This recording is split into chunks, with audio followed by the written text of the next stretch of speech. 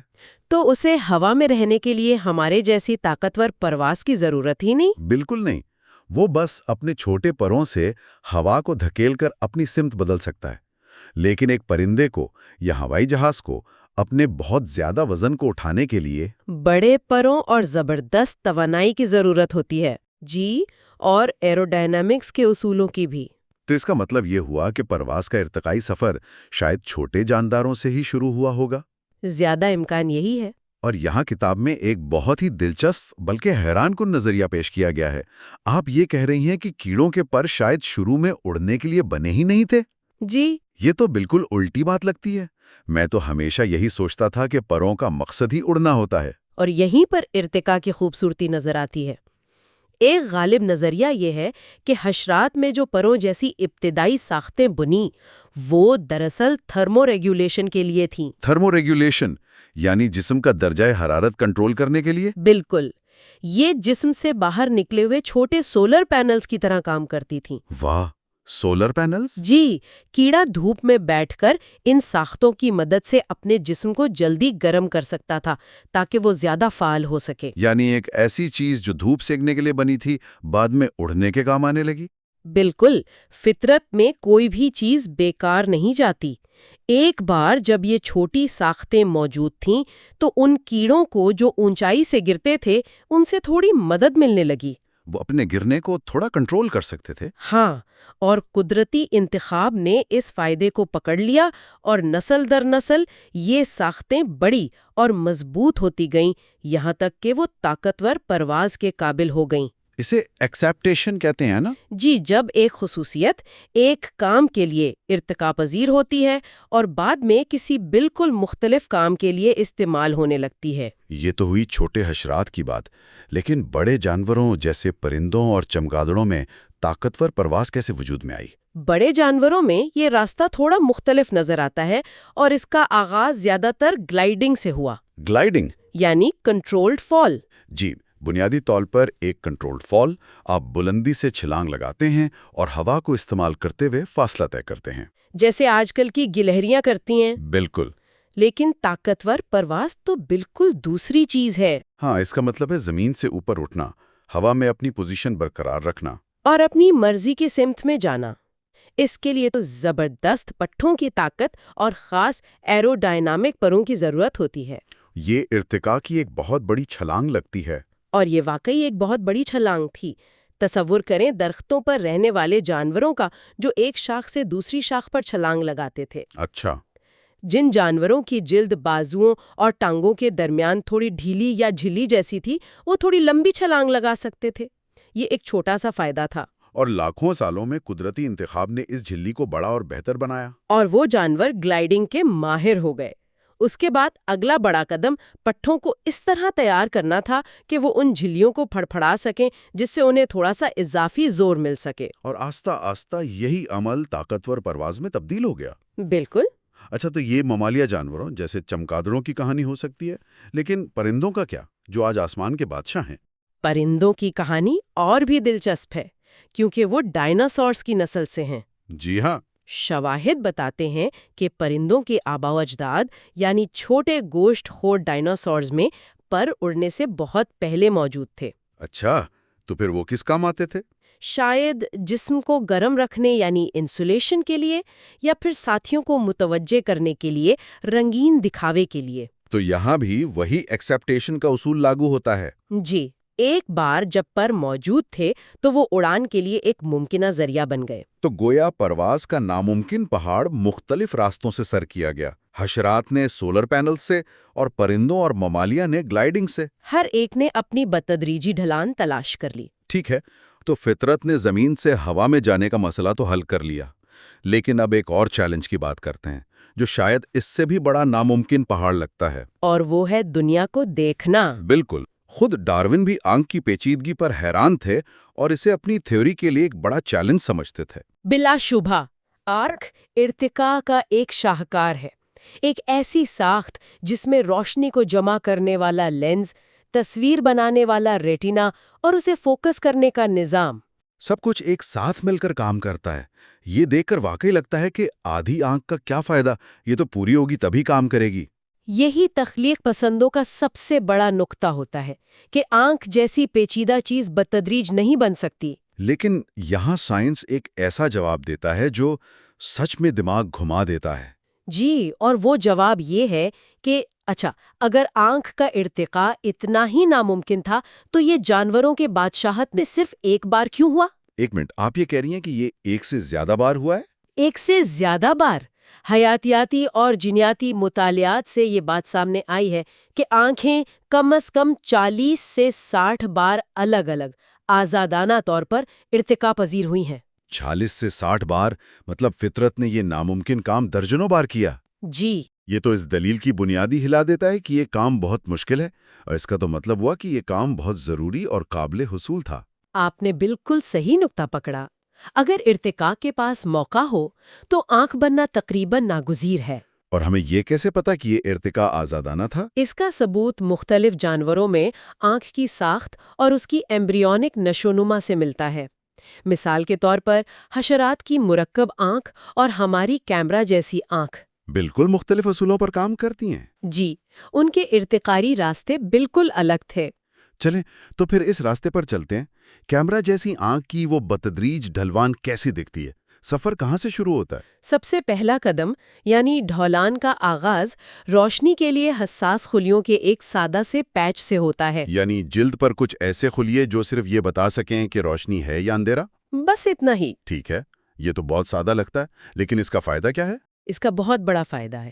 اگر آپ ایک سادہ سمندری جاندار ہیں اور آپ کے اوپر سے کسی شکاری کا سایہ گزرتا ہے تو روشنی میں اچانک کمی آپ کو خطرے سے آگاہ کر سکتی ہے اور آپ چھپ سکتے ہیں۔ اور یہ زندگی اور موت کا سوال ہو سکتا ہے۔ اچھا، یعنی صرف روشنی اور اندھیرے کا فرق جاننے سے آگے بڑھ کر یہ جاننا کہ خطرہ کس طرف سے آ رہا ہے، یہ تو اگلا قدم ہوگا۔ بالکل، اور اس کے لیے اگلا مرحلہ تھا کپ آئی۔ Cup I? جی، اگر یہ روشنی کے لیے حساس پیچ تھوڑا سا اندر کی طرف دھنس جائے اور ایک پیالے کی شکل اختیار کر لے تو اب جاندار نہ صرف روشنی کی موجودگی کا پتہ لگا سکتا ہے بلکہ اس کی سمت کا بھی اندازہ لگا سکتا ہے۔ بالکل، کیونکہ پیالے کی ایک طرف سے آنے والی روشنی صرف دوسری طرف کے خلیوں کو متحرک کرے گی۔ زبردست، تو اب سمت بھی معلوم ہو گئی۔ اس کے بعد پن ہول آئے کا ذکر آتا ہے۔ ہاں، یہ ایک قدرتی کیمرہ آبسکیورا ہے۔ اگر اس پیالے کا سوراخ وقت کے ساتھ ساتھ چھوٹا ہوتا جائے تو یہ ایک پن ہول کی طرح کام کرنے لگتا ہے اور ایک دھندلی سی تصویر بنتی ہے۔ جی، ایک دھندلی تصویر۔ اب جاندار صرف روشنی کی سمت نہیں بلکہ اپنے سامنے موجود چیزوں کی شکل کا بھی کچھ حد تک اندازہ لگا سکتا ہے۔ ہر قدم پر ایک اضافی فائدہ مل رہا ہے۔ ہر قدم پر۔ اور آخر میں آتی ہے مکمل کیمرہ آئی، جس میں اس سوراخ کے اوپر ایک شفاف تہ ایک لینز میں تبدیل ہو جاتی ہے، جو اس دھندلی تصویر کو بالکل صاف اور فوکس کر دیتی ہے۔ یہاں کتاب میں فوٹون کی معیشت یا فوٹون اکنامکس کا ایک بہت دلچسپ تصور پیش کیا گیا ہے۔ یہ کیا چیز ہے؟ یہ ایک بہت اہم نقطہ ہے۔ اسے اس طرح سوچیں کہ آنکھ کا کام روشنی کے ذرات یعنی فوٹونز کو پکڑنا ہے۔ اچھا، جس آنکھ میں زیادہ گہرے اور حساس خلیے ہوں گے وہ کم روشنی میں بھی زیادہ فوٹون پکڑ سکے گی۔ تو ارتقاء کے ہر مرحلے پر ہر وہ چھوٹی سے چھوٹی تبدیلی جو 1% زیادہ فوٹون پکڑنے میں مدد دے، وہ بقا کا ایک بہت بڑا فائدہ ہے۔ جی بالکل۔ یہ سب کو سننے میں بہت منطقی لگتا ہے، لیکن یہاں پر وہی پرانا سوال واپس آ جاتا ہے، یہ سب ہونے کے لیے کافی وقت کہاں تھا؟ اور یہیں پر وہ سب سے دھماکہ خیز تحقیق سامنے آتی ہے جو اس پوری بحث کو ختم کر دیتی ہے۔ آپ ان 2 سویڈش سائنسدانوں ڈین نیلسن اور سوزین پیلگر کے کام کا ذکر کر رہے ہیں؟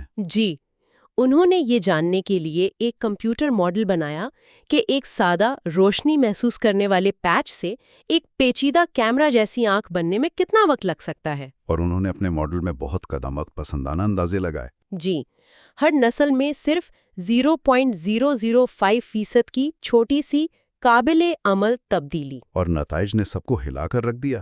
بالکل، ان کے ماڈل سے یہ بات سامنے آئی کہ ایک پیچیدہ کیمرہ جیسی آنکھ صرف 3,64,000 نسلوں میں تیار ہو سکتی ہے۔ 3,64,000 نسلیں، سننے میں یہ بہت زیادہ لگتا ہے، لیکن ارتقائی پیمانے پر یہ تو پلک جھپکنے کے برابر ہے۔ بالکل، ارضیاتی وقت کے پیمانے پر یہ ایک بہت ہی مختصر مدت ہے۔ اس ماڈل نے تخلیق پسندوں کے اس سب سے بڑے اعتراض کی بنیاد ہی ختم کر دی کہ اتنا وقت کہاں تھا۔ یہ ماڈل ظاہر کرتا ہے کہ آنکھ کا ارتقاء نہ صرف ممکن ہے بلکہ ناگزیر بھی ہے، بشرطے کہ ہر قدم پر ایک چھوٹا سا فائدہ ملتا رہے۔ اور جیسا کہ ہم نے دیکھا، فائدہ ہر قدم پر موجود ہے۔ بالکل۔ تو آج کی اس گہری گفتگو کا خلاصہ یہ ہے کہ پرواز اور بصارت جیسے پیچیدہ نظام جو پہلی نظر میں ایک ہی جست میں تخلیق ہوئے لگتے ہیں، دراصل ماؤنٹ امپروبیبل پر بتدریج چڑھنے کا نتیجہ ہیں۔ فطرت سیدھی کھڑی چٹان پر نہیں چڑھتی، وہ ہمیشہ آسان بتدریج ڈھلوان کا انتخاب کرتی ہے، جہاں ہر قدم ایک چھوٹی، مفید اور قابل عمل تبدیلی پر مشتمل ہوتا ہے۔ بالکل۔ ارتقاء ایک ایسا عمل ہے جو ناممکن کو چھوٹے چھوٹے ممکنات میں تقسیم کر کے حل کرتا ہے، اور آنکھ کا 40 سے زیادہ بار آزادانہ طور پر ارتقاء پذیر ہونا۔ یہ اس بات کا سب سے بڑا ثبوت ہے کہ فطرت میں مسائل کے کئی حل موجود ہیں۔ اگر ایک راستہ کام کرتا ہے تو قدرتی انتخاب اسے بار بار دریافت کر سکتا ہے۔ اگلی بار ہم خولوں یعنی شیلز کی ریاضیاتی دنیا اور رچرڈ ڈاکنز کے تمام ممکنہ جانوروں کے عجائب گھر کے تصور کا مطالعہ کریں گے۔ وہ بھی ایک بہت دلچسپ گفتگو ہوگی، یہ سمجھنے کے لیے کہ جینیٹک کوڈ ارتقاء کے ممکنہ راستوں کو کس طرح تشکیل دیتا اور محدود کرتا ہے۔ اور آخر میں ہم سامعین کے لیے ایک سوال چھوڑ جاتے ہیں۔ اگر کیمرہ جیسی آنکھ نصف ملین نسلوں سے بھی کم عرصے میں تیار ہو سکتی ہے، تو آج ہمارے ارد گرد کون سی دوسری پیچیدہ ساختیں اپنے سست اور ناگزیر ارتقائی سفر پر گامزن ہیں، جن کا ہمیں ابھی تک ادراک بھی نہیں۔ آج ہم رچرڈ ڈاکنز کی کتاب کلائمبنگ ماؤنٹ امپروبیبل کے ایک بہت ہی دلچسپ باب پر بات کر رہے ہیں۔ بظاہر تو یہ سمندری خولوں کے بارے میں ہے، لیکن اصل میں یہ ارتقاء کے کام کرنے کے طریقے کو سمجھنے کی ایک کوشش ہے۔ باب کا نام ہے تمام خولوں کا عجائب گھر۔ جی، اور یہ ایک شاندار مثال ہے کیونکہ خول بظاہر بہت سادہ لگتے ہیں، بالکل۔ لیکن ان کی ہر گھماؤدار ساخت میں ارتقاء کے وہ گہرے اصول چھپے ہیں جو زندگی کی ہر شکل پر لاگو ہوتے ہیں۔ تو آئیے اس کو کھولتے ہیں۔ کتاب کا جو مرکزی خیال ہے وہ ماؤنٹ امپروبیبل کا استعارہ ہے، ایک ایسا پہاڑ جس کی چوٹی پر پیچیدہ زندگی ہے اور اس پر سیدھا چڑھنا ناممکن لگتا ہے۔ صحیح۔ اور کتاب کہتی ہے کہ قدرتی انتخاب وہ طاقت ہے جو زندگی کو اس پہاڑ پر آہستہ آہستہ ایک گھماؤدار راستے سے اوپر لے جاتی ہے۔ لیکن یہ کوئی ایک سیدھا سادہ دباؤ نہیں ہے نا؟ بالکل نہیں، یہ سب سے عام غلط فہمیوں میں سے ایک ہے۔ ہم قدرتی انتخاب کو ایک واحد قوت سمجھ لیتے ہیں، جیسے کشش ثقل۔ اچھا۔ لیکن حقیقت میں یہ سینکڑوں شاید ہزاروں مختلف دباؤ کا ایک مجموعہ ہے جو ایک ہی وقت میں ایک ہی جاندار پر اثر انداز ہو رہے ہوتے ہیں۔ کوئی مثال دے سکتی ہیں؟ مطلب یہ دباؤ کیسے کام کرتے ہیں؟ ضرور۔ آپ ایک ہرن کی مثال لیں، اس پر ایک دباؤ یہ ہے کہ وہ چیتوں سے بچنے کے لیے تیز دوڑے۔ ٹھیک ہے، بقا کا دباؤ۔ جی، لیکن ایک دوسرا دباؤ یہ بھی ہے کہ اسے توانائی بچانی ہے کیونکہ خوراک ہر وقت نہیں ملتی اور تیز دوڑنے میں بہت زیادہ توانائی لگتی ہے۔ تو یہ دونوں دباؤ ایک دوسرے کے خلاف کام کر رہے ہیں، رفتار اور توانائی کی بچت۔ بالکل، اور شاید ایک تیسرا دباؤ یہ ہو کہ ٹانگیں مضبوط ہوں تاکہ بھاگتے ہوئے ٹوٹ نہ جائیں۔ لیکن مضبوط ہڈیوں کا مطلب زیادہ وزن جو اسے سست کر سکتا ہے۔ آپ نے بالکل صحیح سمجھا۔ تو ارتقاء اسی توازن کا نام ہے۔ یہ کوئی بہترین ڈیزائن نہیں بناتا، بلکہ ایک ایسا ڈیزائن بناتا ہے جو ان تمام متضاد دباؤ کے درمیان سب سے بہتر کام کر سکے۔ جی، اور یہاں ایک اور بہت اہم نکتہ ہے۔ ان تمام دباؤ کے باوجود قدرتی انتخاب خود سے کچھ بھی تخلیق نہیں کرتا۔ ہاں، یہ بات مجھے بہت دلچسپ لگی۔ وہ صرف انتخاب کرتا ہے، ایک جج کی طرح، تخلیق کار کی طرح نہیں۔ صحیح۔ تو پھر تخلیق کا جو خام مال ہے وہ کہاں سے آتا ہے؟ وہ خام مال ہے جینیاتی تغییر، یعنی جینیٹک ویریشن۔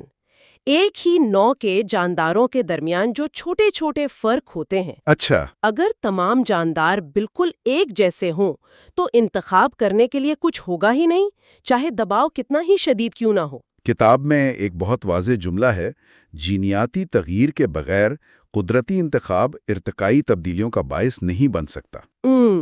یہ سننے میں تو بہت سادہ لگتا ہے، لیکن اس کے مضمرات بہت گہرے ہیں۔ اس کا سیدھا مطلب یہ ہے کہ اگر کسی آبادی میں تمام جاندار جینیاتی طور پر ایک جیسی کاپیاں ہوں تو ارتقاء کا عمل ایک طرح سے رک جائے گا۔ بالکل۔ ہاں، مکمل طور پر رک جائے گا۔ ہماری ہرن والی مثال پر واپس آتے ہیں۔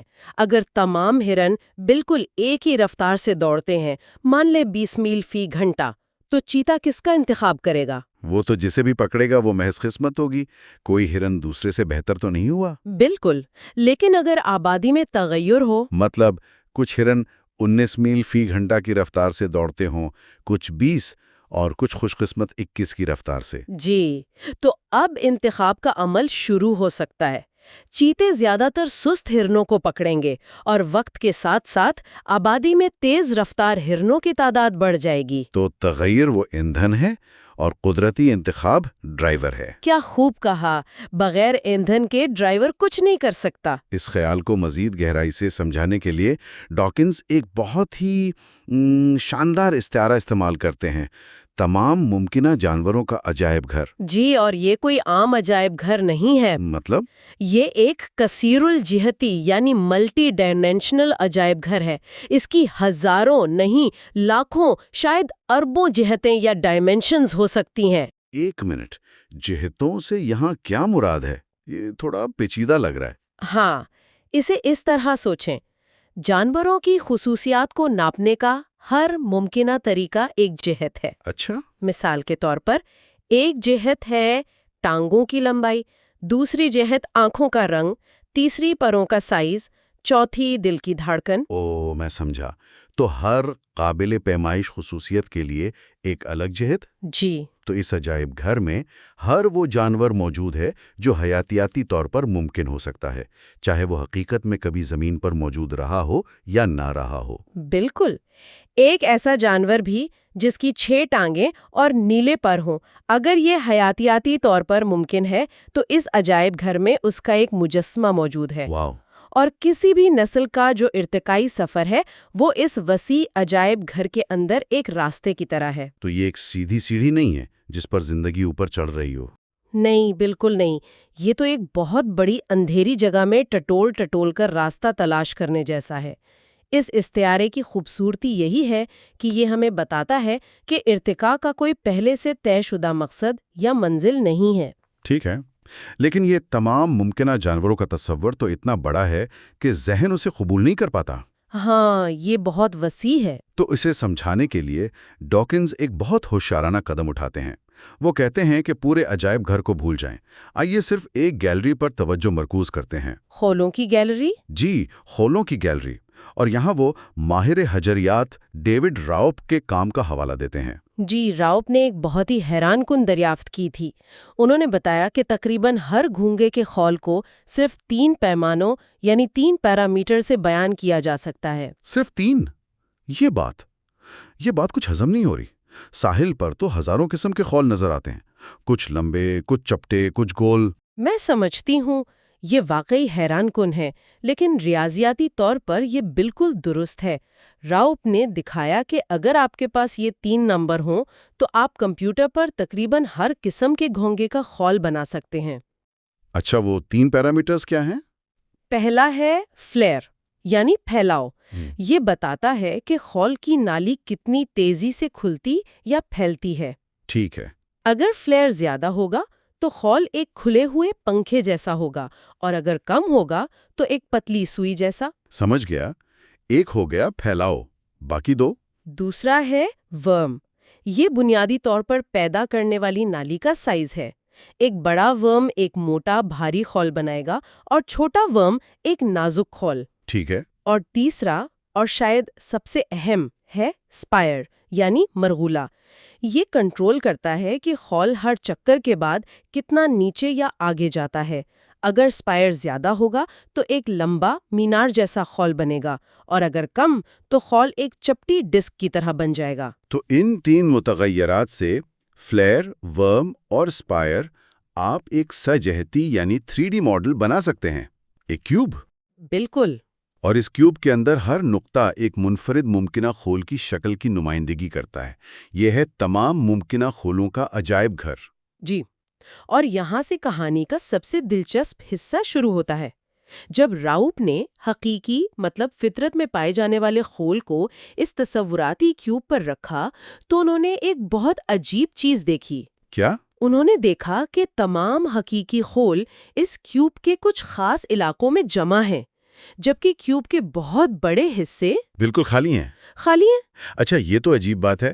میرا پہلا خیال تو یہ ہوگا کہ وہ جگہیں اس لیے خالی ہیں کیونکہ وہاں جو خول بن سکتے تھے وہ کسی کام کے نہیں تھے۔ یعنی ناکارہ تھے؟ ہاں، شاید وہ بہت کمزور تھے یا اتنے بھاری کہ جانور چل ہی نہ پاتا اور قدرتی انتخاب نے انہیں ختم کر دیا۔ کیا یہ اتنا سیدھا معاملہ نہیں ہے؟ یہی سب کا پہلا خیال ہوتا ہے، اور یہ جزوی طور پر درست بھی ہو سکتا ہے، لیکن کتاب یہ دلیل دیتی ہے کہ یہ پوری کہانی نہیں ہے۔ اچھا؟ بہت سی خالی جگہیں اس لیے خالی نہیں ہے کہ وہاں کے خول برے تھے، بلکہ اس لیے کہ وہ حیاتیاتی طور پر بن ہی نہیں سکتے تھے، چاہے وہ کتنے ہی کارآمد کیوں نہ ہوتے۔ بن ہی نہیں سکتے تھے؟ مطلب ریاضیاتی طور پر تو وہ ممکن ہے، اس کیوب میں ان کی ایک جگہ ہے، لیکن جاندار انہیں بنا ہی نہیں سکتا۔ یہ کیسے؟ اس کی وضاحت کیلیڈوسکوپک ایمبریولوجیز کے تصور سے ہوتی ہے۔ کیلیڈوسکوپ؟ آپ کی مراد وہ بچوں والا کھلونا ہے جس میں رنگین شیشے ہوتے؟ بالکل وہی، اور اس کی خاصیت کیا ہے؟ اس کی اندرونی ساخت یعنی شیشوں کی ترتیب یہ یقینی بناتی ہے کہ آپ صرف متناسب یعنی سیمیٹریکل اور منظم نمونے ہی بنا سکتے ہیں۔ صحیح۔ آپ اس میں بے ترتیب ٹیڑھی میڑھی شکلیں بنا ہی نہیں سکتے، چاہے کتنی ہی کوشش کریں۔ اسی طرح کچھ جانداروں کی نشو و نما کے اصول، ان کے جینز کے کام کرنے کا طریقہ ایک کیلیڈوسکوپ کی طرح ہوتا ہے۔ واہ، یہ تو زبردست مثال ہے۔ یعنی جاندار کا جسم ایک خالی کینوس نہیں ہے جس پر قدرتی انتخاب کچھ بھی پینٹ کر دے جا سکتا ہے، اور کیسے؟ تو ان جانداروں میں جینز میں ایک چھوٹی سی تبدیلی یعنی میوٹیشن کے اثرات وسیع اور مربوط ہوتے ہیں۔ جی، ایسا نہیں ہو سکتا کہ صرف ایک حصہ بدل جائے اور باقی ویسے ہی رہیں۔ جب تبدیلی آتی ہے تو وہ پوری ساخت میں ایک منظم طریقے سے پھیلتی ہے، بالکل ویسے ہی جیسے کیلیڈوسکوپ کو ہلکا سا گھمانے سے پورا نمونہ بدل جاتا ہے۔ تو یہ ایک ہی وقت میں ایک رکاوٹ بھی ہے اور ایک سہولت بھی۔ کتاب میں سے ایک تضاد، ایک پیراڈاکس کہا گیا ہے، اور اب مجھے سمجھ آ رہا ہے کہ کیوں۔ حدود کرتی ہے۔ یہ جینیٹک تبدیلیوں کو ہر ممکنہ سمت میں جانے کی اجازت نہیں دیتی۔ اور یہ ایک سہولت بھی ہے، اور شاید یہ زیادہ اہم ہے۔ یہ سہولت اس لیے ہے کیونکہ یہ تغیر کو قابل عمل راستوں پر ڈالتی ہے۔ آپ نے بالکل صحیح پکڑا۔ یہ قدرتی انتخاب کو ایسی تبدیلیوں پر وقت ضائع کرنے سے روکتی ہے جو ناقابل عمل اور بے معنی ہوں۔ یعنی ایسی میوٹیشن جو ایک ٹانگ کو لمبا تو کر دے لیکن اس سے منسلک پٹھوں اور نسوں کو نہ بدلے، وہ بیکار ہوگی۔ بالکل، وہ نقصان دہ ہوگی۔ کیلیڈوسکوپک ایمبریولوجی اس بات کو یقینی بناتی ہے کہ جب تبدیلیاں ہوں تو وہ مربوط ہوں، تاکہ نتیجے میں بننے والا جاندار کم از کم کام تو کر سکے۔ تو اس کا مطلب یہ ہوا کہ تمام خولوں کے عجائب گھر میں جو خالی جگہیں ہیں وہ اس لیے ہیں کیونکہ ان خولوں تک پہنچنے کا کوئی حیاتیاتی راستہ ہی موجود نہیں تھا۔ جی، وہ شکلیں ریاضی طور پر ممکن ہیں، لیکن جانداروں کی ایمبریولوجی، ان کے نشو و نما کے اصول ان شکلوں کو بننے کی اجازت ہی نہیں دیتے۔ تو اس سب کا کیا مطلب ہے؟ اس کا مطلب یہ ہے کہ کسی بھی نسل کا ارتقائی سفر صرف بیرونی دباؤ یعنی قدرتی انتخاب سے طے نہیں ہوتا، بلکہ اس کی اندرونی ساخت اور نشو و نما کے اصول بھی اس کی رہنمائی کرتے ہیں۔ یہ اصول طے کرتے ہیں کہ ممکنات کا دائرہ کیا ہے، اور قدرتی انتخاب صرف اسی دائرے کے اندر کام کر سکتا ہے۔ خلاصہ یہ ہے کہ انتخاب کو تغیر کی ضرورت ہوتی ہے، لیکن جو تغیر دستیاب ہوتا ہے اس کی قسم خود جاندار کی ایمبریولوجی سے طے ہوتی ہے۔ یہ صرف موزوں ترین کی بقا یا سروائیول آف دا فٹس نہیں ہے، بلکہ ممکن کی آمد یعنی ارائیول آف دا پاسبل بھی ہے۔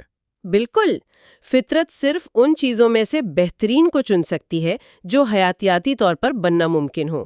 اور یہ ہمیں سمجھاتا ہے کہ ارتقاء ہمیشہ سب سے بہترین یا مثالی حل کیوں نہیں تلاش کرتا، وہ صرف دستیاب آپشنز میں سے بہترین کا انتخاب کرتا ہے۔ اور وہ آپشنز جاندار کی تاریخ اور اس کی ایمبریولوجی نے پہلے سے ہی محدود کیے ہوتے ہیں۔ اگلے حصے میں ہم اسی خیال کو آگے بڑھائیں گے اور ایمبریولوجی اور ارتقاء پذیری یعنی ایوالویبلٹی کے تصور پر بات کریں گے۔ جاتے جاتے ایک سوچ، اگر ایمبریولوجی ہی ممکنات کے اصول طے کرتی ہے تو دوسرے سیاروں پر ارتقاء کے بارے میں اس کا کیا مطلب ہے؟ کیا وہاں کی زندگی اسی طرح کے ماحولیاتی دباؤ کے باوجود صرف اس لیے ہم سے بالکل مختلف ہو سکتی ہے کیونکہ اس کی نشو و نما کے بنیادی اصول مختلف تھے؟ کیا وہاں ایک بالکل مختلف عجائب گھر ہو؟ آج ہمارے پاس رچرڈ ڈاکنز کی ایک کمال کی کتاب ہے، کلائمبنگ ماؤنٹ امپروبیبل، اور اس کے 2 ابواب ایسے ہیں جو زندگی کو دیکھنے کا نظریہ شاید ہمیشہ کے لیے بدل سکتے ہیں۔ ہم سب جانتے ہیں کہ زندگی بہت پیچیدہ ہے، مطلب ایک ایسے پہاڑ کی طرح جس پر چڑھنا ناممکن لگتا ہے۔ تو آج ہم ایک بہت بڑے سوال کا جواب ڈھونڈنے کی کوشش کریں گے، زندگی اتنی پیچیدہ اور متنوع کیسے بن گئی؟ یہ ناممکن نظر آنے والا پہاڑ آخر سر کیسے ہوا؟ یہ واقعی ایک بنیادی سوال ہے، اور ان ذرائع کے مطابق اس کا جواب 2 حصوں میں ہے۔ پہلا حصہ اس عمل میں چھپا ہے کہ جاندار بنتے کیسے ہیں، یعنی ان کی ایمبریولوجی میں، اور دوسرا حصہ اس سوال میں ہے کہ وہ آخر بنتے ہی کیوں ہیں، ان کا حتمی مقصد کیا ہے۔ آج کی بات چیت ایک طرح سے ان 2 چابیوں کے گرد گھومے گی جو اس ناممکن پہاڑ کے دروازے کھولتی ہیں۔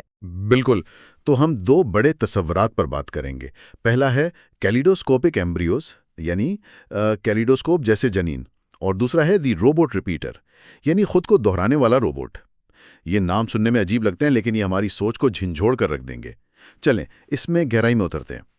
تو شروعات یہاں سے کرتے ہیں۔ عام طور پر جب ہم ارتقاء کی بات کرتے ہیں تو ہمارے ذہن میں بالغ جانور آتے ہیں، شیر، مچھلی، پرندے، لیکن ارتقاء تو ان کی نشو و نما کے عمل پر بھی کام کرتا ہے نا؟ تو میرا پہلا سوال یہ ہے کہ جینیاتی تبدیلیاں یعنی میوٹیشنز ایک ایمبریو پر کیسے اثر کرتی ہیں؟ شروع ہوتی ہے۔ دیکھیں، میوٹیشنز کسی جاندار کی ٹانگ کو براہ راست لمبا یا چھوٹا نہیں کرتی، وہ ان ہدایات کو بدلتی ہیں جن پر عمل کر کے وہ ٹانگ بنتی ہیں۔ ہر نوع کے پاس جنین کی نشو و نما کا ایک اپنا طریقہ، ایک اپنی کک بک ہوتی ہے، اور ارتقاء صرف اسی کک بک میں تبدیلیاں لا سکتا ہے۔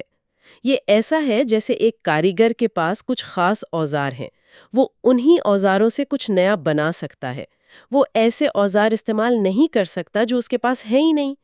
تو ایمبریولوجی ایک طرح سے ارتقاء کو اس کے اوزار فراہم کرتی ہے۔ یہ تو بہت دلچسپ بات ہے، یعنی ارتقاء سب کچھ نہیں کر سکتا، اس پر اس کے اپنے ماضی کی پابندیاں ہیں۔ اگر کسی جاندار کی ایمبریولوجی میں ٹانگیں بنانے کا طریقہ ہی نہیں ہے تو وہ لاکھوں سال میں بھی شاید پروں والا سانپ بنا لے، لیکن ٹانگوں والا سانپ نہیں بنا سکتا کیونکہ وہ اوزار ہیں ہی نہیں اس کے پاس۔ کیا میں صحیح سمجھ رہا ہوں؟ بالکل درست، اور یہیں سے کیلیڈوسکوپ کی مثال سامنے آتی ہے۔ اور یہ پابندیاں صرف رکاوٹیں نہیں ہیں، بلکہ یہ ارتقاء کے لیے حیرت انگیز طور پر کارآمد بھی ہیں۔ اچھا، جب میں کیلیڈوسکوپ کے بارے میں سوچتا ہوں تو میرے ذہن میں رنگ برنگے خوبصورت پیٹرنز آتے ہیں، لیکن ڈاکنز کی کتاب میں اس کا کیا مطلب ہے؟ کیونکہ کیلیڈوسکوپ میں تو شیشے کے چند ٹکڑوں کو ہلکا سا گھمانے سے ایک بالکل نیا، منظم اور متناسب پیٹرن بن جاتا ہے۔ اس کا حیاتیات سے کیا تعلق؟ آپ نے بالکل صحیح پکڑا ہے۔ کیلیڈوسکوپ کی خوبصورتی اس کی پابندیوں میں ہی ہے۔ وہ بے ترتیب کچھ بھی نہیں بنا سکتا، بلکہ ہمیشہ منظم اور متناسب نمونے ہی بناتا ہے۔ حیاتیات میں اس کا سب سے بڑا تعلق بائیلیٹرل سیمیٹری سے ہے، یعنی بائیلیٹرل سیمیٹری مطلب زیادہ تر جانداروں کے جسم کا دایاں اور بایاں حصہ ایک دوسرے کا عکس ہوتا ہے، جیسے ہم انسان ہیں یا ایک تتلی۔ قدرتی انتخاب ایسی ایمبریولوجی کو ترجیح دیتا ہے جو خود بخود سیمیٹری پیدا کرے۔ کیوں؟ اس میں کیا فائدہ ہے؟ یہ ایک بہت مؤثر شارٹ کٹ ہے۔ اس طرح جینز کو جسم کے دونوں حصوں کے لیے الگ الگ ہدایات نہیں لکھنی پڑتی، ایک ہی ہدایت کافی ہوتی ہے۔ جو کچھ بائیں طرف بناؤ وہی دائیں طرف بھی بناؤ۔ اچھا، اس سے توانائی اور معلومات کی بچت ہوتی ہے۔ یہ ارتقاء کو بے ترتیب شکلوں پر وقت ضائع کرنے کے بجائے ایک منظم ڈھانچہ فراہم کرتا ہے۔ اس سے جاندار کی ارتقاء پذیری یعنی ایوالویبلٹی، ارتقاء کرنے کی صلاحیت بڑھ جاتی ہے۔ واہ، تو اس کا مطلب یہ ہوا کہ قدرت میں جو خوبصورتی اور ترتیب ہمیں نظر آتی ہے وہ کوئی اتفاق نہیں ہے، وہ ان بنیادی تعمیراتی اصولوں کا نتیجہ ہے جن کے بغیر ارتقاء شاید افراتفری میں ہی کھو جاتا۔ اسی سے جڑی ایک اور مثال سیگمنٹیشن کی ہے، جیسے ہم کیڑوں یا کنکھجوروں میں دیکھتے ہیں۔ ان کے جسم ایک جیسے ٹکڑوں کو جوڑ کر بنے ہوتے ہیں۔ بالکل، سیگمنٹیشن کو سمجھنے کا سب سے آسان طریقہ لیگو کی اینٹوں کے جیسا ہے۔ آپ کے پاس ایک ہی بنیادی اینٹ ہے، لیکن اس ایک اینٹ کو بار بار جوڑ کر آپ گھر، گاڑی، جہاز کچھ بھی بنا سکتے ہیں۔ ارتقاء کے لیے بھی یہی آسانی ہے۔ ایک جین میں تبدیلی سے پوری اینٹ یعنی جسم کا ایک پورا حصہ بدل جاتا ہے۔ اسے ہر بار بازو یا ٹانگ کا پورا ڈیزائن صفر سے نہیں بنانا پڑتا۔ تو ایک چھوٹی سی جینیٹک تبدیلی کا اثر بہت بڑا ہو سکتا ہے؟ مطلب ایک میوٹیشن سے ٹانگوں کا ایک پورا جوڑا غائب ہو سکتا ہے یا نیا بن سکتا ہے؟ یہ تو بہت طاقتور ٹول لگتا ہے۔ یہ ایک انقلابی ٹول ہے۔ جب جسم بار بار دہرائے جانے والے حصوں سے بنا ہو تو ہر حصہ تھوڑی سی تبدیلی کے ساتھ ایک نیا کام کرنے کے لیے مخصوص ہو سکتا ہے۔ مثال کے طور پر آرتھروپوڈز کے ارتقاء میں ایک ہی جیسے سیگمنٹ سے کچھ ٹانگیں بن گئیں، کچھ اینٹینا بن گئے، کچھ جبڑے اور کچھ میں پر نکل آئے۔ یہ سب ایک ہی بنیادی دہرائے جانے والے جسمانی منصوبے کی وجہ سے ممکن ہوا۔ تو یہ کیلیڈوسکوپ جیسے اصول، یہ بے وقت پابندی بھی ہیں اور ارتقائی عمل کو بے پناہ رفتار بھی دیتے ہیں۔ ٹھیک ہے، یہ تو سمجھ آ گیا کہ جاندار کیسے بنتے ہیں۔ ان کے پاس کچھ بنیادی اصول، کچھ شارٹ کٹس ہیں جیسے سیمیٹری اور سیگمنٹیشن جو پیچیدگی کو ممکن بناتے ہیں۔ لیکن پھر سوال یہ پیدا ہوتا ہے کہ یہ سب کچھ ہو کیوں رہا ہے؟ اس شاندار اور پیچیدہ مشینری کو بنانے کا آخری مقصد کیا ہے؟ میرے خیال میں یہاں سے روبوٹ ریپیٹر کا تصور سامنے آتا ہے، اور سچ کہوں تو یہ تھوڑا پریشان کن ہے۔ یہ واقعی ایک ایسا خیال ہے جو آپ کی سوچ کو ہلا کر رکھ دیتا ہے۔ باب 9 کا بنیادی تصور یہ ہے کہ جینز کو سمجھنے کا ایک طریقہ یہ ہے کہ انہیں ایک طرح کا ڈیجیٹل کوڈ یا کمپیوٹر وائرس سمجھا جائے جو اپنی کاپیاں بنانے کے لیے جانداروں یعنی ان کی بنائی ہوئی مشینوں کا استعمال کرتے ہیں۔ لیکن یہ اس سے بھی زیادہ گہرا ہے۔ یہاں total replication of instructions program یعنی ٹرپ کا تصور سامنے آتا ہے۔ اچھا، ٹرپ کو آسان لفظوں میں سمجھنے کی کوشش کرتے ہیں۔ ایک عام کمپیوٹر وائرس اپنی کاپی بنا سکتا ہے، ٹھیک ہے، لیکن اسے چلنے کے لیے ایک پہلے سے موجود کمپیوٹر چاہیے، آپریٹنگ سسٹم چاہیے۔ لیکن ٹرپ پروگرام اس سے کہیں زیادہ جدید ہے۔ یہ ایسا ہے جیسے آپ کسی کو ایک کیک کی ترکیب بھیجیں، لیکن وہ ترکیب صرف یہ نہ بتائے کہ کیک کیسے بنانا ہے، بلکہ وہ یہ بھی بتائے کہ پہلے ایک کچن کیسے بنانا ہے، ایک اوون کیسے بنانا ہے، اور گندم اگا کر آٹا کیسے پیسنا ہے۔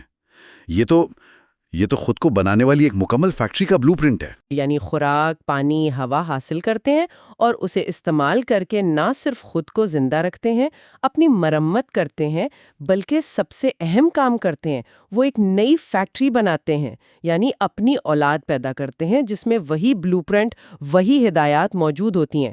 انسان، ہاتھی، درخت، پھول، یہ سب بہت ہی جدید خودکار مشینیں ہیں جن کا بنیادی مقصد اپنی ہدایات کو نقل کرنا ہے۔ ایک منٹ، تو اس کا مطلب ہے کہ ڈی این اے وہ پروگرام ہے، وہ بلو پرنٹ ہے، اور ہم سب تمام جاندار اس پروگرام کو چلانے اور اس کی کاپی بنانے والی مشینیں ہیں۔ یہ تو کائنات کو دیکھنے کا ایک بالکل ہی مختلف اور سرد مہری والا انداز ہے۔ بالکل، اور جو بھی پیچیدگی ہم نے پہلے حصے میں دیکھی، وہ کلیڈوسکوپک پیٹرنز، وہ سیمیٹری، وہ سیگمنٹس، یہ سب ان روبوٹس کی جدید خصوصیات ہیں جو ارگوں سال کے ارتقاء کے دوران بہتر سے بہتر ہوئی ہیں۔ لیکن یہ سب خصوصیات ڈی این اے میں لکھے ہوئے ایک بنیادی حکم کی تعمیل کرتی ہیں: اپنی کاپی بناؤ۔ ہر جاندار، چاہے وہ کتنا ہی پیچیدہ کیوں نہ ہو، بنیادی طور پر اپنے جینز کی بقا اور پھیلاؤ کے لیے ایک گاڑی ہے، ایک وہیکل ہے۔ لیکن یہ نظریہ تھوڑا مایوس کن نہیں لگتا کہ انسان کی تمام کامیابیاں، ہماری شاعری، ہمارا علم، محبت، قربانی، یہ سب کچھ بس ڈی این اے کو کاپی کرنے کا ایک ضمنی نتیجہ ہے، ایک بائی پروڈکٹ؟ مجھے اس خیال کو ہضم کرنے میں مشکل ہو رہی ہے۔ یہ تو انسان ہونے کے پورے تصور کو چیلنج کرتا ہے۔ میں سمجھ سکتی ہوں، یہ ایک غیر آرام دہ سوچ ہے، لیکن اس نظریے کے مطابق یہ چیزیں انسانیت کو کم نہیں کرتی، بلکہ یہ اس بات کی وضاحت کرتی ہیں کہ یہ پیچیدہ رویے آخر آئے کہاں سے۔ محبت اور قربانی جیسے جذبات شاید اس لیے ارتقا پذیر ہوئے کیونکہ وہ گروہوں کو جوڑ کر رکھتے تھے، اچھا، جس سے ان گروہوں میں موجود جینز کے زندہ رہنے اور نقل ہونے کے امکانات بڑھ جاتے تھے۔ فن اور کہانی سنانے کی صلاحیت شاید معلومات کو ایک نسل سے دوسری نسل تک منتقل کرنے کا ایک مؤثر طریقہ تھا جو بقا کے لیے ضروری تھا۔ تو یہ جذبات اور صلاحیتیں بے معنی نہیں ہیں، یہ اس بنیادی جینیاتی پروگرام کو پورا کرنے کے انتہائی جدید اور خوبصورت طریقے ہیں۔ تو اس کا مطلب یہ ہوا کہ جب ہم فطرت کو دیکھتے ہیں جیسے پھولوں کو دیکھتے ہیں تو ہمارا یہ سوچنا کہ وہ ہماری دنیا کو خوبصورت بنانے کے لیے ہیں یا شہد کی مکھیوں کے لیے ہیں، یہ ایک انسانی غلط فہمی ہے۔ ذرائع کے مطابق یہ انسانی نقطۂ نظر، جسے اینتھروپوسینٹرک ویو کہتے ہیں، مکمل طور پر غلط ہے۔ اس نظریے کے مطابق پھول شہد کی مکھیوں کے فائدے کے لیے نہیں ہیں اور نہ ہی ہاتھی جنگل کی خوبصورتی کے لیے ہیں۔ پھول، شہد کی مکھیاں اور یہاں تک کہ ہاتھی بھی مختلف قسم کی مشینیں ہیں جنہیں ڈی این اے نے خود کو پھیلانے کے لیے بنایا ہے۔ ان کا آپس میں تعلق صرف اس لیے ہے کیونکہ ایک مشین کا کام دوسری مشین کے کام آتا ہے، جس سے دونوں کے اندر موجود ڈی این اے کو فائدہ ہوتا ہے۔ یہ انسانی سمجھ والے مقصد کے بارے میں نہیں ہے، بلکہ ایک جینیٹک پروگرام کے بے رحم تسلسل کے بارے میں ہے۔ تو آج کی گفتگو کو سمیٹتے ہیں، دو بڑے خیالات سامنے آئے ہیں۔ پہلا یہ کہ ایمبریولوجی ایک کیلیڈوسکوپ کی طرح ہے جو ارتقاء کو کام کرنے کے لیے منظم اور کارآمد پیٹرنز فراہم کرتی ہے، جس سے پیچیدگی کا ماؤنٹ امپروبیبل یعنی وہ ناممکن نظر آنے والا پہاڑ چڑھنا ممکن ہو جاتا ہے۔ اور دوسرا جو زیادہ چونکا دینے والا ہے وہ یہ کہ جاندار اپنی تمام تر خوبصورتی اور پیچیدگی کے باوجود بنیادی طور پر ڈی این اے کے بنائے ہوئے جدید روبوٹس ہیں جو صرف اپنی کاپیاں بنانے کے لیے ڈیزائن کیے گئے ہیں۔ یہ ایک ایسا خیال ہے جو آپ کو رات کو جگا سکتا ہے۔ جب آپ آئینے میں دیکھتی ہیں تو آپ صرف ایک شخص کو نہیں دیکھ رہی ہوتی، آپ ایک اربوں سال پرانی خود کو نقل کرنے والی مشین کو دیکھ رہی ہیں جو اس وقت بھی اپنا کام کر رہی ہے۔ اور اس سے ایک آخری اہم سوال پیدا ہوتا ہے، وہ کیا؟ اگر ہم سب صرف ایک جینیاتی پروگرام پر عمل کرنے والی پیچیدہ مشینیں ہیں اور زندگی کا یہ ناممکن پہاڑ ایک نقل کرنے والے کوڈ یعنی ڈی این اے نے سر کیا ہے، تو کیا کائنات میں ایسے دوسرے پہاڑ بھی ہو سکتے ہیں؟ کیا ماؤنٹ امپروبیبل جیسی دوسری چوٹیاں بھی ہیں جنہیں ڈی این اے نہیں بلکہ دوسرے نقل کرنے والے نظام سر کر رہے ہیں، جیسے خیالات، ثقافتیں، ٹیکنالوجی یا شاید مصنوعی ذہانت؟ یہ وہ سوال ہے جو ہمیں سوچنے پر مجبور کرتا ہے کہ نقل کا یہ بنیادی اصول زندگی کے علاوہ اور کہاں کہاں کام کر رہا ہے۔ یہ واقعی ایک گہرا سوال ہے جس پر سوچنا چاہیے۔ اگلی بار ہم مشترکہ ارتقاء یعنی کو ایوولوشن کی ایک ناقابل یقین مثال پر گہرائی میں بات کریں گے۔ پھولوں، شہد کی مکھیوں اور انجیر کے کیڑے یعنی فگ واسپ کے درمیان عجیب اور حیرت انگیز تعلق کی کہانی، یہ گفتگو بھی اتنی ہی دلچسپ ہوگی۔ آج ہم ایک ایسی کتاب کی دنیا میں غوطہ لگا رہے ہیں جو فطرت کو دیکھنے کا ہمارا نظریہ ہی بدل دیتی ہے۔ بالکل۔ یہ رچرڈ ڈاکنز کی مشہور کتاب ہے کلائمبنگ ماؤنٹ امپروبیبل، اور ہم اس کے دو خاص ابواب سے کچھ حیران کن باتیں نکال کر لائے ہیں۔ اور آج کی گفتگو کا مقصد یہی ہے کہ ہم چیزوں کو اپنی انسانی آنکھ سے نہیں بلکہ کسی اور جاندار کی نظر سے دیکھیں۔ ہاں، جیسے ایک شہد کی مکھی کی آنکھ سے دیکھتے ہیں کیا نظر آتا ہے۔ اور یہ بہت دلچسپ ہونے والا ہے کیونکہ جیسے ہی ہم اپنا انسانی چشمہ اتارتے ہیں نا، فطرت کی وہ پرتیں کھلتی ہیں جن کا ہم نے کبھی سوچا بھی نہیں ہوتا۔ بالکل۔ ڈاکنز کتاب شروع کرتے ہیں ایک بہت ہی ذاتی کہانی سے۔ وہ اپنی بیٹی جولیٹ کے ساتھ کہیں جا رہے تھے اور سڑک کنارے جنگلی پھول دیکھ کر جولیٹ نے بڑی معصومیت سے کہا، کیا کہا؟ کہ پھول اس لیے ہوتے ہیں تاکہ دنیا خوبصورت لگے اور شہد کی مکھیاں ہمارے لیے شہد بنا سکیں۔ یہ بات سننے میں بہت اچھی لگتی ہے نا؟ بہت اچھی لگتی ہے، اور سچ پوچھیں تو ہم میں سے زیادہ تر لوگ ایسا ہی سوچتے ہیں۔ لیکن یہ جو سوچ ہے نا، اسے ایک خاص نام دیا جاتا ہے، اینتھروپوسینٹرک تھنکنگ۔ اچھا، یعنی ایسی سوچ جس میں ہم انسان ہر چیز کا مرکز ہے۔ بالکل، کہ یہ پوری کائنات، یہ جانور، پودے سب ہمارے لیے ہی بنائے گئے ہیں۔ ہاں، جیسے سورج ہمیں روشنی دینے کے لیے نکلتا ہے، یہ خیال تو صدیوں سے چلا آ رہا ہے۔ صحیح۔ اور ڈاکنز کہتے ہیں کہ اگر ہمیں فطرت کو واقعی سمجھنا ہے تو ہمیں خود کو اس کہانی کے مرکز سے ہٹانا ہوگا۔ تو چلیں یہی کرتے ہیں۔ اگر پھول ہمارے لیے نہیں ہیں تو پھر ان کا اصل مقصد کیا ہے؟ ایک مکھی کی نظر سے دیکھتے ہیں۔ ایک مکھی کے لیے پھول کیا ہے؟ ایک مکھی کے لیے پھول کوئی خوبصورت چیز نہیں ہے، وہ اس کے لیے ایک سپر مارکیٹ ہے۔ Super market?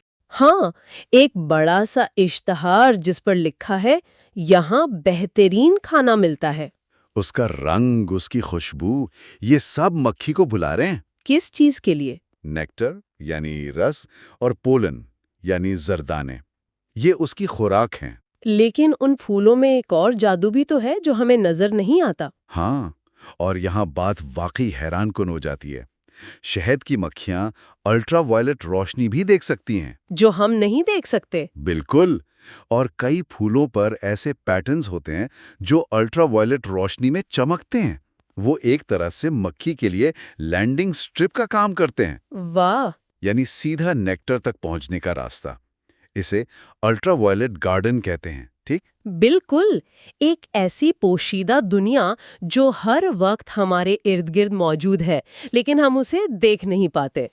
تو یہ ایک قسم کا تعاون ہوا، ایک پارٹنرشپ۔ پھول مکھی کو خوراک دیتا ہے اور مکھی بدلے میں اس کے پولن کو دوسرے پھولوں تک پہنچا دیتی ہے۔ اور یہاں ڈاکنز ایک بہت دلچسپ، شاید تھوڑا چونکا دینے والا لفظ استعمال کرتے ہیں۔ کیا؟ وہ اسے تعاون نہیں کہتے بلکہ باہمی استحصال یا میوچل ایکسپلائٹیشن کہتے ہیں۔ ایک منٹ، استحصال؟ یہ لفظ تھوڑا سخت نہیں لگتا؟ آخر کار دونوں کو فائدہ تو ہو رہا ہے۔ کہہ سکتے ہیں، لیکن ارتقائی نقطہ نظر سے استحصال کا لفظ زیادہ درست ہے۔ وہ کیسے؟ کیونکہ نیت پر نہیں، نتیجے پر مبنی ہے۔ پھول کا مقصد مکھی کی مدد کرنا نہیں ہے، وہ تو مکھی کو لالچ دے کر اپنا جینیاتی مواد آگے بھیج رہا ہے۔ اور مکھی؟ اور مکھی کا مقصد پھول کی نسل بڑھانا نہیں ہے، وہ تو صرف اپنی بھوک مٹا رہی ہے۔ دونوں خود غرض ہیں، لیکن ان کی خود غرضی ایک دوسرے کے کام آ رہی ہے۔ یہ تو سوچنے کا ایک بالکل نیا انداز ہے۔ مطلب فطرت میں کوئی کسی کا دوست نہیں، سب اپنے مطلب کے لیے کام کر رہے ہیں۔ بالکل، اور یہ ہمیں ارتقاء کے سب سے بڑے راز کی طرف لے جاتا ہے۔ اس پورے کھیل کا حتمی فاتح کون ہے؟ کون ہے؟ وہ ہے ڈی این اے۔ تمام جاندار، ہم اور آپ بھی، اپنے جینز کو اگلی نسل تک پہنچانے کے لیے صرف ایک گاڑی ہیں۔ اور مجھے لگتا ہے کہ اب ہم ایک ایسی ہی حکمت عملی کی طرف بڑھ رہے ہیں جو کسی سائنس فکشن فلم کی کہانی لگتی ہے۔ ہاں، اگر پھول اور مکھی کا رشتہ ایک شارٹ فلم ہے تو انجیر اور بھڑ کا رشتہ ایک پوری فیچر فلم ہے۔ انجیر؟ وہ عام سا پھل جو ہم کھاتے ہیں، اس میں ایسا کیا خاص ہے؟ پہلی بات تو یہ کہ جسے ہم انجیر سمجھتے ہیں وہ ٹیکنیکلی طور پر پھل ہے ہی نہیں۔ اچھا، تو پھر وہ کیا ہے؟ وہ ایک بند باغ ہے، ایک ایسا باغ جو باہر کھلنے کے بجائے اندر کی طرف بند ہو کر ایک گیند بن گیا ہے۔ اس کے اندر سینکڑوں چھوٹے چھوٹے پھول ہوتے ہیں۔ واو، یہ تو میں نے کبھی سوچا بھی نہیں تھا۔ لیکن اگر سارے پھول اندر بند ہیں تو ان کی پولینیشن کیسے ہوتی ہے؟ یہی تو کہانی کا مرکزی نقطہ ہے۔ یہ کام صرف ایک خاص مخلوق کر سکتی ہے، انجیر کی بھڑ یا فگ واسپ۔ اور یہ رشتہ اتنا خاص ہے کہ انجیر کی ہر قسم کے لیے ایک مخصوص بھڑ کی قسم ہوتی ہے۔ بالکل، ایک دوسرے کے بغیر زندہ نہیں رہ سکتے، ایک ختم تو دوسرا بھی ختم۔ یہ تو بہت ہی نازک رشتہ لگتا ہے۔ تو یہ بھڑ کرتی کیا ہے؟ اس کی زندگی کا چکر، وہ کسی کہانی سے کم نہیں۔ ایک حاملہ مادہ بھڑ ایک نوجوان انجیر کو ڈھونڈتی ہے۔ ٹھیک ہے۔ انجیر کے سرے پر ایک بہت ہی چھوٹا سا سوراخ ہوتا ہے، وہ اس سوراخ سے اپنے آپ کو زبردستی اندر دھکیلتی ہے۔ زبردستی؟ ہاں، اور یہ سوراخ اتنا تنگ ہوتا ہے کہ اس کوشش میں اکثر اس کے پر اور اینٹینا ٹوٹ جاتے ہیں۔ رکیے، اس کے پر ٹوٹ جاتے ہیں؟ اس کا مطلب یہ ایک ون وے ٹرپ ہے؟ بالکل، وہ اندر تو چلی گئی لیکن اب کبھی باہر نہیں آ سکتی۔ کبھی نہیں؟ کبھی نہیں۔ اندر پہنچ کر وہ دو کام کرتی ہے۔ پہلا، وہ اپنے ساتھ لایا ہوا پولن پھولوں پر گرا دیتی ہے، جس سے انجیر پولینیٹ ہو جاتا ہے۔ ہاں، اور دوسرا، وہ کچھ خاص پھولوں کے اندر اپنے انڈے دیتی ہے اور پھر وہ وہیں مر جاتی ہے۔ یعنی اس نے اپنی اور انجیر کی نسل کو آگے بڑھانے کے لیے اپنی جان دے دی۔ اس کے بعد ان انڈوں کا کیا بنتا ہے؟ کچھ ہفتوں بعد ان انڈوں سے بچے نکلتے ہیں اور یہاں کہانی اور بھی عجیب ہو جاتی ہے۔ اچھا، اندھے، بغیر پروں کے، ان کی زندگی کا مقصد صرف 2 کام کرنا ہے۔ اور وہ کیا ہے؟ پہلا، وہ اپنی ہی بہنوں یعنی مادہ بھڑوں سے ملاپ کرتے ہیں، ٹھیک ہے۔ اور دوسرا، اس کے بعد تمام نر مل کر اپنے جبڑوں سے انجیر کی دیوار میں ایک سرنگ کھودتے ہیں۔ باہر نکلنے کے لیے؟ ہاں، اپنی ہونے والی اولاد کے لیے۔ یہ راستہ بنا کر ان کی زندگی کا مقصد پورا ہو جاتا ہے اور وہ وہیں مر جاتے ہیں۔ انہوں نے کبھی سورج کی روشنی نہیں دیکھی ہوتی۔ یہ تو ناقابل یقین ہے۔ پیدا ہوئے، ملاپ کیا، ایک دیوار توڑی اور ختم۔ یہ تو قدرت کی پروگرامنگ کی انتہا ہے۔ بالکل۔ اب نئی حاملہ مادہ بھڑیں اپنے پھولوں سے نکلتی ہیں، اپنے بھائیوں کی کھودی ہوئی سرنگ سے باہر آتی ہیں۔ اور ان کے جسم پر پالن لگ جاتا ہوگا۔ صحیح پکڑا۔ اب وہ پالن سے لدی ہوئی ایک نئے انجیر کی تلاش میں اڑ جاتی ہیں اور یہ پورا چکر دوبارہ شروع ہوتا ہے۔ یہ پورا نظام ایک معجزے کی طرح ہے۔ لیکن میرے ذہن میں ایک سوال آ رہا ہے۔ پوچھے؟ اگر بھڑیں انجیر کے پھولوں میں انڈے دے رہی ہیں تو وہ ایک طرح سے ان پھولوں کو تباہ کر رہی ہیں، ٹھیک ہے؟ ہاں، جہاں انڈا ہوگا وہاں بیج نہیں بن سکتا۔ تو پھر انجیر کے درخت کو کیا فائدہ ہوا؟ اس کے تو بیج ہی نہیں بنیں گے۔ یہ تو انجیر کے لیے ایک بہت برا سودا لگتا ہے۔ آپ نے بالکل صحیح جگہ پر انگلی رکھی ہے۔ یہی وہ پہیلی تھی جس نے سائنسدانوں کو عرصے تک پریشان رکھا۔ اور اس کا جواب کیا ہے؟ اس کا جواب ہے گیم تھیوری، دھوکہ دہی اور چالاکی۔ Game theory? پودوں اور کیڑوں میں؟ ہاں، انجیر کی کچھ اقسام میں 2 طرح کے درخت ہوتے ہیں، نر درخت اور مادہ درخت، اور بھڑ صرف نر درخت کے انجیروں میں ہی کامیابی سے اپنی نسل بڑھا سکتی ہے۔ وہ کیوں؟ دونوں میں کیا فرق ہے؟ فرق ان کے پھولوں کے ڈیزائن میں ہے۔ نر انجیر کے پھولوں کا ایک حصہ جسے سٹائل کہتے ہیں وہ چھوٹا ہوتا ہے، اچھا۔ تو بھڑ آسانی سے انڈا دے دیتی ہے، اس لیے نر انجیر بھڑوں کے لیے ایک بہترین نرسری کا کام کرتے ہیں۔ ٹھیک ہے، یہ تو نر انجیر کی کہانی ہو گئی۔ اب مادہ انجیر کا کیا ہوتا ہے جسے ہم کھاتے ہیں؟ اب آتا ہے کہانی کا کلائمیکس۔ مادہ انجیر کے پھولوں کے اسٹائل لمبے ہوتے ہیں۔ اوہ! اب جب ایک پالن سے لدی بھڑ ایک مادہ انجیر میں داخل ہوتی ہے تو وہ بیچاری دھوکے میں آ جاتی ہے۔ کیسے؟ وہ پالن تو پھیلا دیتی ہے، لیکن جب وہ انڈے دینے کی کوشش کرتی ہے تو لمبے اسٹائل کی وجہ سے اس کا عضو پھول کی بنیاد تک پہنچ ہی نہیں پاتا۔ اوہ! تو اس کا مطلب وہ انڈے نہیں دے پاتی۔ بالکل، وہ ناکام رہتی ہے اور تھک ہار کر وہیں مر جاتی ہے۔ اس طرح مادہ انجیر کا کام بھی ہو گیا، وہ پالینیٹ ہو گیا اور اس کے بیج بھی محفوظ رہے۔ واہ! یہ تو کسی شطرنج کی بازی کی طرح ہے۔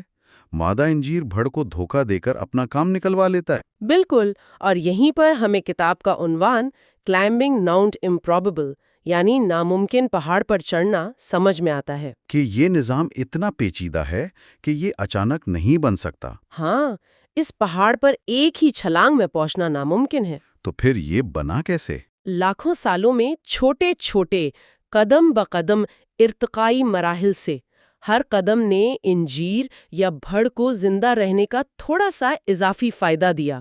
اور ان لاکھوں کامیابیوں نے مل کر اس ناقابل یقین چوٹی کو سر کیا ہے۔ بالکل۔ تو ہم نے ایک بچی کی معصوم سی بات سے شروع کیا تھا کہ پھول دنیا کو خوبصورت بنانے کے لیے ہیں، اور ہم انجیر اور بھڑ کے اس پیچیدہ رشتے تک پہنچ گئے۔ یہی اس کتاب کا مرکزی سبق ہے۔ ماؤنٹ امپروبیبل پر چڑھنے کا کوئی شارٹ کٹ نہیں ہے، اس پر آہستہ آہستہ ایک ایک قدم رکھ کر ہی چڑھا جاتا ہے۔ آج کی گفتگو نے واقعی فطرت کو ایک بالکل نئے زاویے سے دیکھنے پر مجبور کیا ہے۔ اور یہ ہمیں ہماری جگہ بھی یاد دلاتا ہے۔ ہم انسان خود کو کائنات کا مرکز سمجھتے ہیں، لیکن ہم بھی اسی عظیم ارتقائی کھیل کا ایک حصہ ہیں۔ چلیں، آج کی اس گفتگو کو ایک آخری سوال پر ختم کرتے ہیں جس پر ہمارے سامعین سوچ سکتے ہیں۔